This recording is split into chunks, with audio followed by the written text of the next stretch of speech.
दोस्तों, आज मैं लेकर आया हूँ एक बहुत ही ज़बरदस्त फिल्म जिसका नाम है स्टोलेन। लेकिन वीडियो शुरू करने से पहले आपसे मेरी रिक्वेस्ट है कि वीडियो को लाइक करके चैनल को सब्सक्राइब जरूर कर लें और बेल आइकन को भी ज़रूर दबाएं ताकि आने वाली हर ज़बरदस्त मूवी का एक्सप्लेनेशन आप तक सबसे पहले पहुँचे। तो चलिए शुरू करते हैं आज के धमाकेदार वीडियो। मूवी की शुरुआत होती है एक रेलवे स्टेशन के सीन से, जहाँ पर रात के अंधेरे में चंपा नाम की एक औरत अपनी नन्ही सी बच्ची जिसका नाम चंपा होती है उसे सीने से लगाकर सोई हुई होती है। तभी रात को एक अननोन औरत वहां पर आती है और सोती हुई झोंपा के पास से वो बच्ची उठाकर भागने लगती है। वहीं भागते हुए वो रमन नाम के एक लड़के से टकरा जाती है और हड़बड़ी में बच्ची का टोपी वहीं पर गिर जाती है। वहीं वो टोपी देखकर रमन उसे अपने पास रख लेता है। खैर, अब जब नेक्स्ट सुबह को झुम्पा की आँख खुलती है तो वो देखती है कि उसकी बच्ची गायब है। ये देखकर वो पागलों की तरह अपनी बच्ची का नाम लेकर चिल्लाते हुए उसे ढूंढने लगती है। तभी उसकी नजर रमन पर पड़ती है जिसके हाथ में उसकी बच्ची की टोपी थी। यह देखकर वो उस पर शक करने लगता है और वो रमन को ही चोर समझ बैठती है। यहाँ पर धीरे धीरे स्टेशन में भीड़ जमा हो जाती है और सब लोग रमन को घेर लेता है और उसे बच्चा चोर कहकर वीडियो बनाने लगता है। तभी यहाँ पर रमन के भाई गौतम आता है और वो भीड़ को गौतम समझा रहा होता है कि उसका भाई चोर नहीं है, दरअसल उसे तो सिर्फ यह टोपी ही मिला है। यहाँ पर रमन शादी में आ रहे थे और गौतम अपने भाई रमन को पिकअप करने के लिए स्टेशन आया था, लेकिन यहाँ पर तो कुछ और ही हो गया। खैर, यहाँ पर पुलिस वाले उन्हें रोक लेता है और बोलता है कि तुम लोग अब गवाह बन गया हो, इसलिए बिना बयान दिए तुम लोग यहाँ से कहीं नहीं जा सकते। वहीं यहाँ पर गौतम इस झमेले से बहुत ही जल्द निकलना चाहता था, तो वहीं दूसरी तरफ रमन, जिससे झुप्पा का दर्द अब उसे देखा नहीं जा रहा था, वो उसकी मदद करना चाहता था। यहाँ पर झुम्पा को स्टेशन में एक चाय वाले पर शक हो जाता है और वो उस पर नजर रखने लगती है। यहाँ पर उसका शक सही भी निकलता है। जब वो उसे फोन पर किसी बच्चे के बारे में बात करते हुए सुन लेती है तब पुलिस उस चाय वाले को दबोच लेता है। यहाँ पर पुलिस अपने अंदाज में उसे पूछने लगता है तो वो चाय वाला अपना मुंह खोलता है और वो बताता है कि बच्ची चुराने वाली औरत का नाम सुरेली है, जो उसे 1 महीने पहले ही मिली थी। सुरेली ने उस बच्चे को टिप देने के बदले हर बच्चे पर 5000 का लालच भी दिया था। वहाँ पर चाय वाला बताता है कि पुरानी खंडर के कोठी में सुरेली रहती है। अब ये सब सुनकर उन लोगों को लगता है कि अब बच्चा उन्हें बहुत ही जल्द मिलने वाला है, लेकिन यहाँ पर पुलिस का ढीला रवैया देखकर रमन का खून खोल उठता है और वो उन्हें बहुत ही सुनाने लगता है। अब ये सब सुनकर बात इतना बढ़ जाता है कि पुलिस वाले गुस्से में उन्हें बोलता है कि अब तुम लोग भी हमारे साथ उस बच्ची को ढूंढने चलोगे। यह देखकर गौतम अपने भाई पर गुस्सा करने लगता है, यह बोलकर कि जब मामला शांत हो ही रहा था तो तुम्हें बीच में उंगली करने की क्या जरूरत थी। यहाँ पर पुलिस रमन का आधार कार्ड भी जब्त कर लेता है ताकि वो दोनों कहीं पर भाग ना सके। अब सफर के दौरान रमन झुम्पा से बात करता है तो पता चलता है कि वो मनाली जा रही थी और मजदूरी करके अपना गुजारा करती है। यहाँ पर रास्ते में एक और लफड़ा शुरू हो जाता है।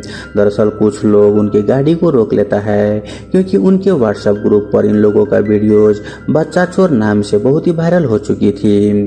इससे पहले कि भीड़ उन पर हमला करते, वहां पर मौजूद पुलिस वाले मामला को संभाल लेता है और वो लोग वहां से निकल जाते हैं और फाइनली ये लोग खंडर में पहुंच जाते हैं। अब जैसे ही वो सब उस खंडर के कोठरी में पहुंचते हैं तो उनका सामना बच्चा चोर सुरेली से होता है। यहाँ पर सुरेली पुलिस पर हमला करके भागने की कोशिश करती है। तभी सुरेली को भागता देख गौतम एक लकड़ी उठाकर उसके तरफ फेंकता है जो सीधे उसे लग जाती है और हम देखते हैं कि सुरेली सीधे एक सूखे कुएं में गिर जाती है और वो वहीं पर मर जाती है। अब यहाँ पर उस बच्ची तक पहुँचने का एक ही जरिया था जो कि सुरेली थी, लेकिन वो भी अब मर गई है। यह देखकर पुलिस वाले उन पर भड़क जाते हैं और उन्हें धमकाते हुए बोलता है कि तुम लोग अब मर्डर केस में फंस गए हो। यहाँ पर गौतम, जो अब तक इन सब से पीछा छुड़ा रहा था। वो मदद करने के चक्कर में और भी बुरी तरीके से फंस जाता है। तभी कहानी में हमें ट्विस्ट देखने को मिलता है। यहाँ पर पुलिस वाले को अपने सीनियर से पता चलता है कि झुम्पा खुद ही एक चोर है जो मुंबई में अपने मालिक के पैसे चुरा कर भागी है। यहाँ पर पुलिस उसे पकड़ पाते उससे पहले ही झुम्पा वहाँ से गायब हो जाती है। वहीं यहाँ पर दोनों भाई पुलिस वाले को रिश्वत देकर वहाँ से निकल जाते हैं। अब कार में जब ये दोनों बैठते हैं तब गौतम फिर से रमन पर गुस्सा करने लगता है कि उसे ही मदद करने की चुल मची थी। देखो वो औरत खुद चोर निकली। लेकिन यहाँ पर रमन को यकीन था कि झुम्पा चोर नहीं है बल्कि उसे फंसाया जा रहा है। यहाँ पर हमें एक और झटका लगता है। दरअसल उसने झुम्पा को कार की डिक्की में ही छुपा कर रखा था। यहाँ पर रमन बताता है कि उसे कोठी से एक कार्ड मिला है जिस पर अच्छे लाल नाम लिखा हुआ है जो एक नशा मुक्ति केंद्र का है। उसे यकीन था कि वो लोग झुम्पा को फंसा रहे हैं। यह सब देखकर गौतम रमन पर गुस्सा करने लगता है। वहीं यह देख झुम्पा खुद ही अपनी बेटी को खोजने के लिए निकल पड़ती है। लेकिन यहाँ पर रमन भी उसका साथ हो जाता है। अब ये सब देखकर गौतम को ना चाहते हुए भी अपने भाई रमन का साथ देना पड़ता है। यहाँ पर हमें मालूम चलता है कि रमन ने अपनी वाइफ को कैंसर में खो दिया था, इसीलिए वो किसी अपने का खोने का दर्द वो समझता था। इसीलिए रमन उसकी हेल्प करने के लिए ठान लेता है।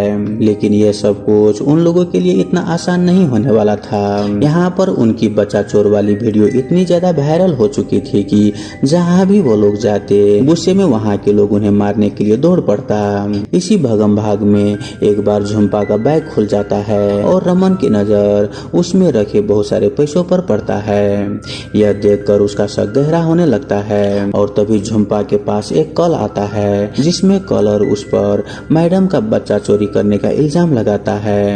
अब यह सब सुन रमन को भी लगने लगता है कि शायद वो एक चोर की ही मदद कर रहा है। वहीं यहाँ पर उनके पीछे भीड़ गुस्से में उनका पीछा करते हुए गोलियां भी चलाने लगती है और एक गोली सीधे रमन को जा लगता है। यहाँ पर ये लोग जैसे तैसे करके वहाँ से बच के एक सुनसान जगह पर पहुँचता है और गौतम गुस्से में झुम्पा पर चिल्लाने लगता है कि बच्चा चुरा कर तुम भागी हो और भुगतना मेरे भाई को पड़ रहा है। वहीं ये सुन झुम्पा कुछ नहीं बोलती, बस अपना पेट दिखाती है जिस पर ऑपरेशन का एक बहुत ही बड़ा निशान था। यह निशान देख गौतम समझ जाता है कि चंपा उसी की बेटी है। अब यहाँ पर वो लोग फिर से वहाँ से भागते हैं और एक गांव में पहुंचकर एक खाली घर में छिप जाते हैं। यहाँ पर झुम्पा को मालूम चलता है कि नशा मुक्ति केंद्र पास में ही है, तो वो अच्छे लाल की तलाश में निकल जाती है।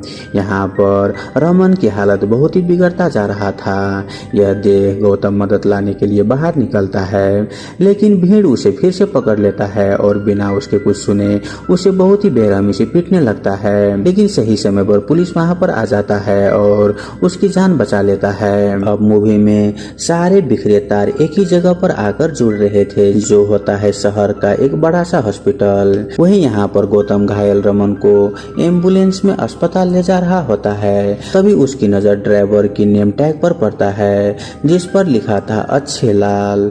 वहीं दूसरी तरफ नशा मुक्ति केंद्र में झुम्पा को अच्छे लाल और सुरेली की एक साथ तस्वीर मिल जाता है।